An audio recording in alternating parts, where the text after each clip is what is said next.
Hi అండి, ఎలా ఉన్నారు అందరూ? Welcome back to Lalitha's kitchen. ఈరోజు మన వీడియో వచ్చేసి హోటల్స్లో దోశకు కాంబినేషన్గా ఇచ్చే టొమాటో పచ్చడి ఇంట్లోనే ఎలా చేయాలో చూపిస్తా వచ్చేయండి. ముందుగా ఒక కడాయి తీసుకుని చిన్నది అందులో ఆయిల్ అనేది యాడ్ చేసుకోండి. ఆయిల్ బాగా హీట్ అయిన తర్వాత ఒక్కొక్క స్పూన్ చొప్పున కొంచెం జీలకర్ర, పచ్చిపప్పు, ధనియాలు, మినపప్పు వేసుకుని బాగా వేయించుకోండి. ఇవి లైట్గా కలర్ అనేవి చేంజ్ అవుతున్నప్పుడు ఇందులో కారానికి తగినట్టు పచ్చిమిర్చి యాడ్ చేసుకోండి. ఇందులోనే 4 నుంచి 5 వరకు ఎండుమిర్చి కూడా వేసుకుని కొద్దిసేపు ఫ్రై చేసుకోండి.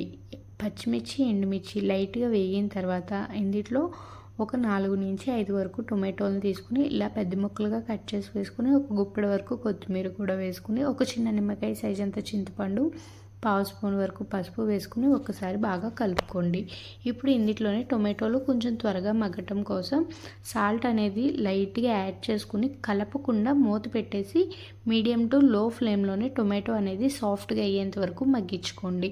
టొమాటోలో నుంచి చూసారా వాటర్ అనేవి వచ్చి టొమాటో ఎంత సాఫ్ట్గా కుక్ అయిందో.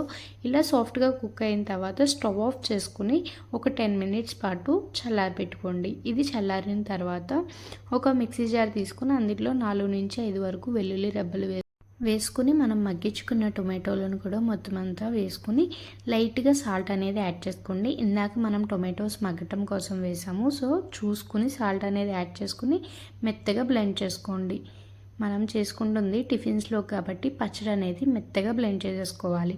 ఇప్పుడు ఒక చిన్న కడాయి తీసుకుని ఆయిల్ వేసి ఆయిల్ బాగా హీట్ అయిన తర్వాత ఆవాలు, జీలకర్ర, పచ్చిపప్పు, మినపప్పు, ఎండుమిర్చి, కరివేపాకు వేసుకుని తాలింపు అనేది బాగా వేయించుకోండి. తాలింపు వేగిన తర్వాత మనం రెడీ చేసుకున్న పచ్చడిలోకి ట్రాన్స్ఫర్ చేసుకుంటే ఎంతో సింపుల్గా అయిపోయే hotel style tomato chutney ready అయిపోతుంది. మీరు కూడా ఇలా ఒకసారి ట్రై చేసి ఎలా వచ్చిందో కామెంట్స్లో చెప్పేయండి.